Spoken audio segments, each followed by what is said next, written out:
Yo, what up? It's Air Moses. Now this video, I'm probably gonna forget about a couple of these topics, but man, this video overall is about mental health issues, mental illnesses, addiction, anxiety, addiction, depression, and poverty, right? All diseases. First of all, addiction. Addiction cannot only be solved with willpower.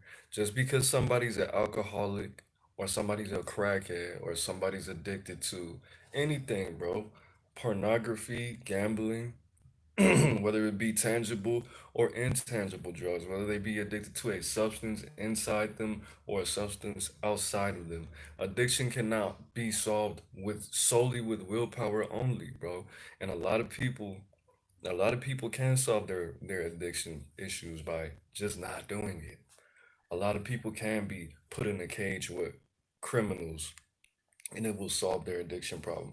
A lot of people, if you do that, it's only going to make it worse. It's only going to transfer to something else. It's only going to make them depressed. It's only going to give them anxiety. It's only going to make them sicker and sicker in other ways. Just like I said in one song, one of the homies traded a pathological lying to addiction to alcohol. Okay, the dude was a pathological liar, and he stopped lying.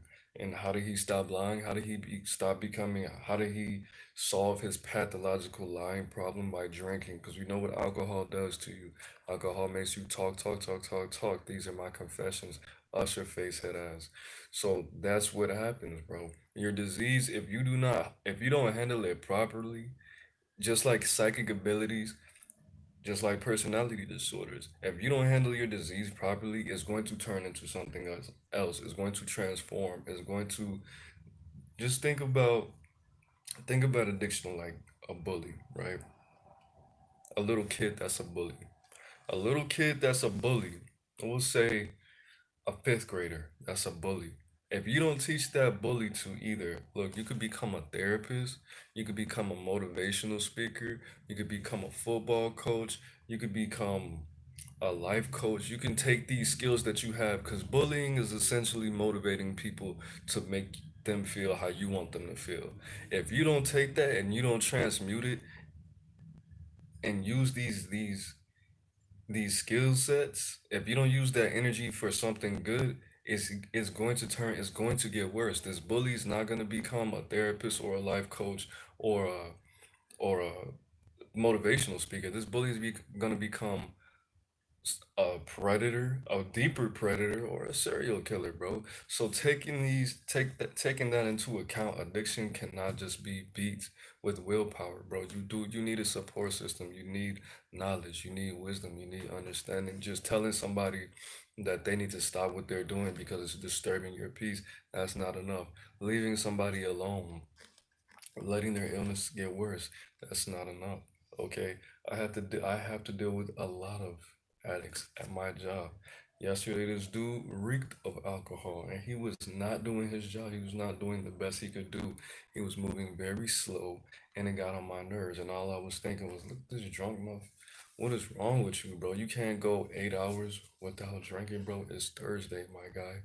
When you get home, you could drink your face off and come to work hungover and drink one beer. I can understand, and then get off of work and then just let the marathon continue. But no, you want to make my experience worse because I'm right behind you and I have to correct you and I have to do this, do this, do this, do this.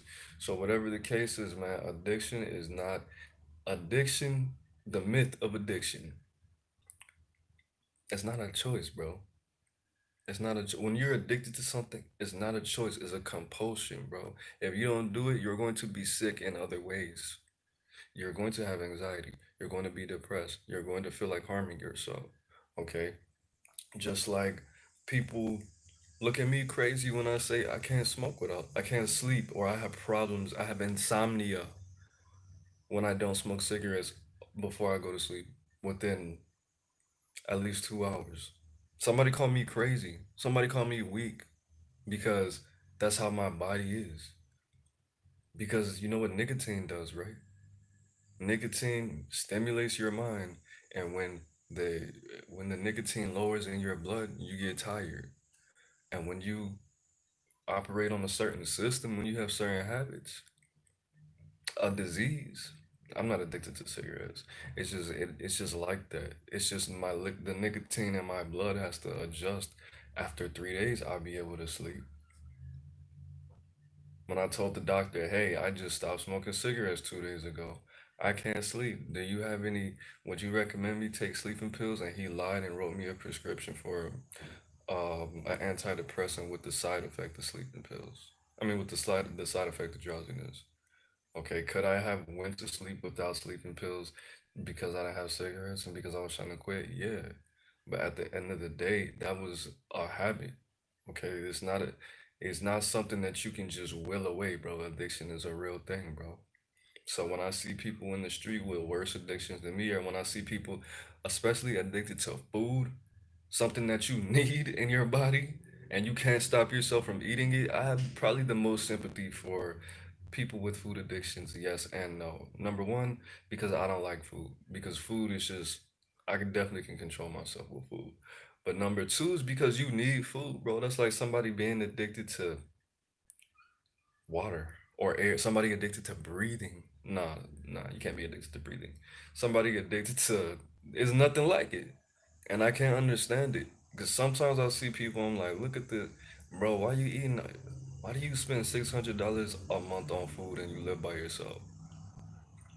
It's not that good. It's not that important, bro.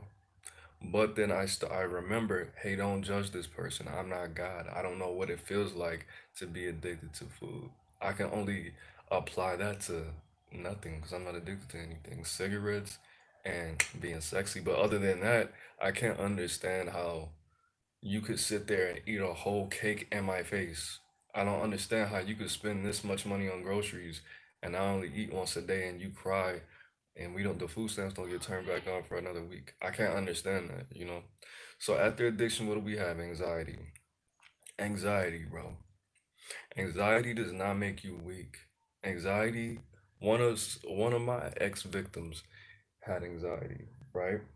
And I used to just look at her like, you are the weakest person. You can't even go to the store by yourself without shaking like a little puppy in the rain. How can you live? If I lived like that, I wouldn't. I would choose not to. Anxiety, the common myth about anxiety is that people are simply weak. Now, what anxiety is anticipation for something in the future that has not happened. How my therapist described it to me was looking a mile ahead and everybody outside the US, a kilometer ahead of your car, and you're not looking at your immediate surroundings. You're not looking at the left lane, the right lane, the car that's right in front of you, the steering wheel, the dashboard, none of that. You're looking miles ahead when you're in your car. You're looking at the next stoplight. You're not even looking at this light. You don't know if the light is green or is red right in front of you because you're focused on two stoplights down. Now, for you to do that, you have to be a very ungrounded in your head person. Now, it might look like weakness, and a lot of the times, exposure therapy is the way because I had anxiety, and what I did was I made it worse before it got better. I have videos on it. I'm not a doctor, so don't take my advice. If you have my kind of brain chemistry and my personality and my experiences and my soul type, it might work for you. But what I did was I made sure that I placed myself in positions to have anxiety because that's every game. That's just what I do. But like having anxiety doesn't mean you're weak. It looks like that. And low key, you have to be strong to be able to project your mind that far. A lot of people with anxiety just need to relax, relax, relax. When I smoke weed, sometimes, especially this Jack Career, sometimes that gives me anxiety. Sometimes that brings my mind to a dark place. Anxiety, a lot of the times, can be solved with just putting your feet in the pool, bro. Just dip your little baby toe in the pool, take it out, dip your toe in the pool, take it out. Anxiety can be treated with experience, Sunglasses. I don't know if anybody knew me in person. If you saw me wearing my sunglasses 24/7, even at night, that's because I had anxiety bad, bro. Sometimes I'll take them off for like 30 minutes, and sometimes I wouldn't. But at the same time, the myth about anxiety is the person is weak. That person is scared. This lady, she wasn't a lady. This person, she couldn't even go to a family event without me. Her own dad's birthday, she wouldn't go because I didn't feel like going, because I didn't want to go. And I'm like, bro, how you don't want to be around? That's your family. That's your blood family. They changed your diapers. They helped you take your teeth out when they were loose. How could you have anxiety around your own family? You know. But the common misconception is, what's up, bro? What's up, Moye? Make sure to share this video, man, for everybody. This is about myths. I'm gonna speak on a little bit of descriptions and how to tweak your behavior in order to rid yourself of some of these things. All right. But no, anxiety doesn't mean you're weak. That just means your energy field is out of your control. That means you are letting your immediate surroundings control your energy, which is not good. And it doesn't mean that you don't have any self control. That just means you need to you need to do some research on energy, how it works, and maybe where this comes from. Maybe you have a thyroid problem. Maybe you have something going on with your amygdala. Look that up. Amygdala. I don't remember how to spell it exactly, but it's like AMYG. I don't know. It's a part of your brain. It's the back part of your brain that senses danger. Okay. Or your what's that called? The limbic system. Your limbic system, right? Your limbic system and your amygdala. Look that up if you have anxiety. All right. Well, depression. Depression. My favorite. I love depression. Okay, the thing about depression is, bro, depression does a lot of things to the human mind, body, and soul. I grew up with somebody that was depressed. Somebody that didn't even know they were depressed. That person might even be manic depressive. But the thing about depression is it expresses itself just like Aaron Moses in many forms. Just because the person's not sad walking around about to, that doesn't mean they're not depressed. Somebody's angry. If you know somebody who's angry all the time, they're probably depressed, bro. They probably don't have anger issues. They probably have anger issues because they're depressed and their depression is trying to keep their body from being sick. It's trying to keep their body from withering away. Think about that. Somebody who's overly sexual, now they might have some other stuff going on that makes them hypersexual, but a lot of the times it's depression, bro. Somebody who has a drug, I don't even want to talk about the drug problems. Everybody who ever for the history of man who has ever had drug problems, bro, they're depressed. I don't care what you say. They're depressed. You cannot treat your body a specific way and not be depressed. That's impossible. I refuse to believe that. Some people are like, well, no, I was born with drugs in my system. Bro, your mom was not shooting you up with heroin when you were 3 years old. You did it one day because you were depressed and you liked it. That's why you kept doing it. I don't care how much drugs you were born with in your system, bro. Or maybe you were just playing around and it accidentally got in your nose. Maybe you fell down the stairs and landed in a kilo of cocaine at the end of maybe who I don't know. I wasn't there. But depression, bro. We have anxiety. What did I say? Anger problems, hypersexuality, right? A lot of people who are a lot of people who are needy and clingy are depressed. Do you know what depression is? Depression is when you take your natural energy and you press it down. That's what depression is. What happens when you take all I'm gonna tell you. What happens when you take a bag full of chemicals that are supposed to not a bag full of chemicals. I'm gonna just say it straight up. If you take all of your chakras and you press them into one ball, that's God energy. Okay, that's infinite, that's infinity energy, right? But if you take it and you put negative emotions on it and you press it in your root chakra, do you know what that's gonna do to you? If you're depressed, you know, but it's gonna express itself in all kind of ways. People who are depressed, Some people, like I said on my Facebook post, a lot of people aren't lazy. 9 times out of 10, if you know somebody that is extremely lazy, they're probably depressed. Okay.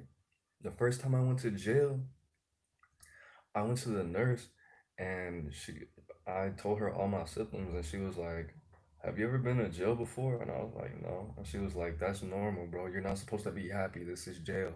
You're experiencing depression that comes from jail. Just go back to your cell and fucking write." Damn, I cursed. I already said a lot of words.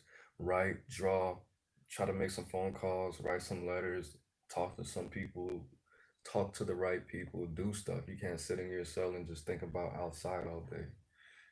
But think about that. Like how I like to describe depression is taking a straw and breathing through it all day in a smoky room. That's how I describe depression. Breathing through a straw all day in a smoky room. How do you get rid of this? Well, firstly, you got to open up the windows. Secondly, if the straw is the only thing you can breathe through, what do? You have to utilize the straw. You have to clear your mind and do breathing exercises in through the nose and breathe out your mouth through the straw. You have to learn how to use the straw. You can't just accept the straw for what it is. The straw is a metaphor for life, and air is the metaphor for energy and love and everything that needs to be okay. And the smoke is bullshit ass people. Just use your mind, bro. Now, people could you could say all you want about me. This video is not about me, bro.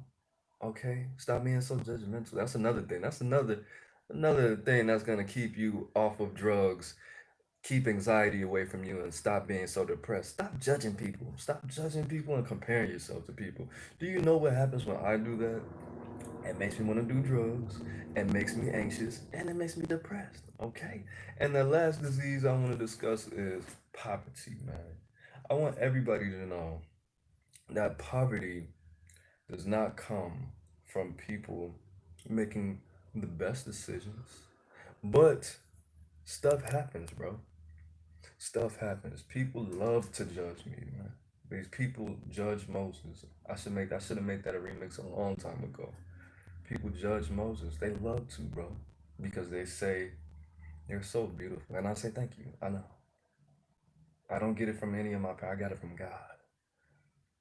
I'm more beautiful than both of my parents put together. Times three. Look at these lips. Mm. No, I'm just playing. That's true, but anyways, what was I saying? Poverty, bro. Things happen. People people can judge you off of your intellect. People can judge you off your wisdom, your knowledge, your understanding, and say, well, you know why I don't read books, Aaron Moses? Because you read a lot of books and your stupid ass is still impoverished. So I might as well just not read books because knowledge is obviously not the key. Damn, that rhyme. Knowledge is obviously not the key. Should write that down. I will. I'm gonna watch this back and write that down. Knowledge is obviously not the key to getting out of poverty. Ooh, bars! And I think to myself, when somebody told me that a long time ago, I was thinking, wow, you're an idiot. But when I did research on success theory, actually the biggest determinant of success is willpower. Knowledge is actually number three. The biggest determiner of success is willpower. The second is creativity. Actually, the fourth is emotional. What's it called? Emotional intelligence, and then the fourth one is knowledge, and the fifth one is networking. So, knowledge is useful and all when it comes to trying to get out of poverty, but willpower, a vision, creativity. I don't know where vision would come in there. Probably between willpower and creativity. Of course, you gotta have a vision, but whatever.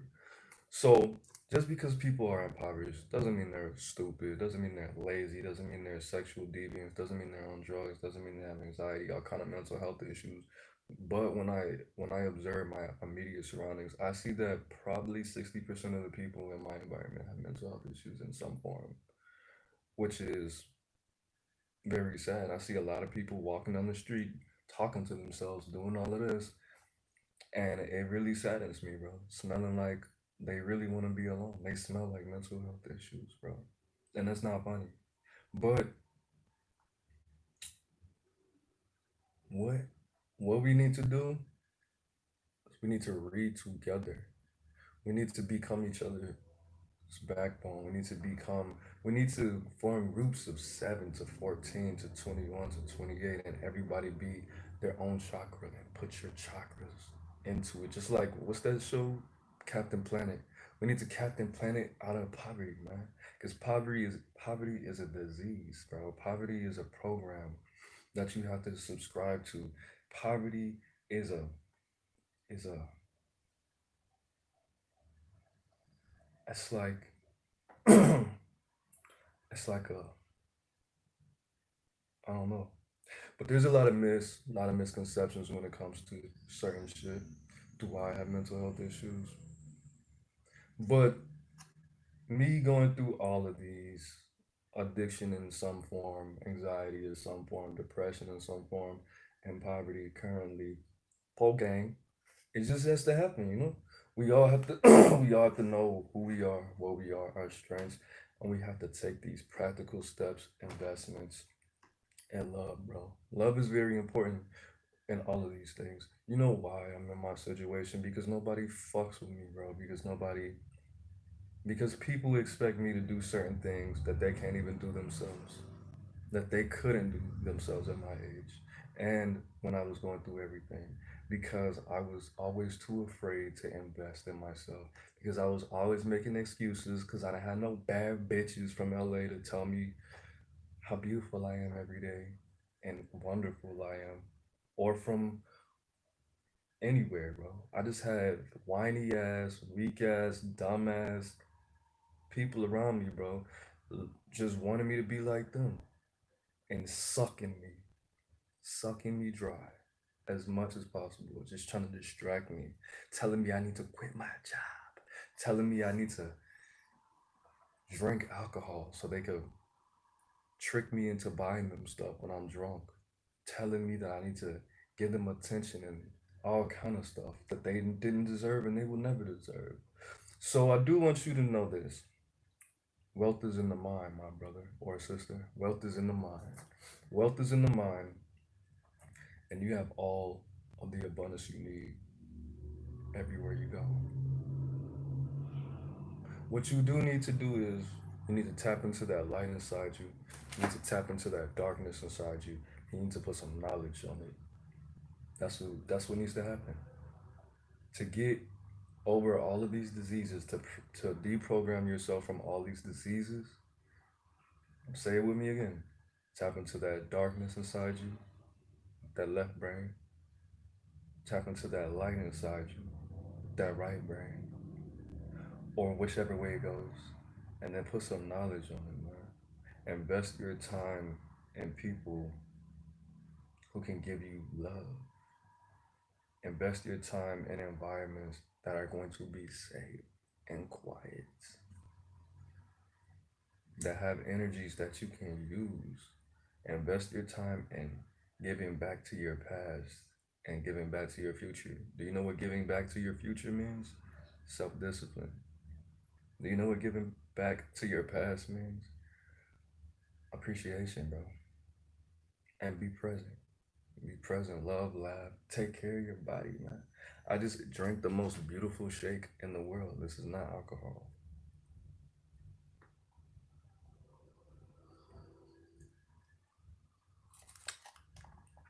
It's kale, spinach, strawberries, bananas, peanuts, and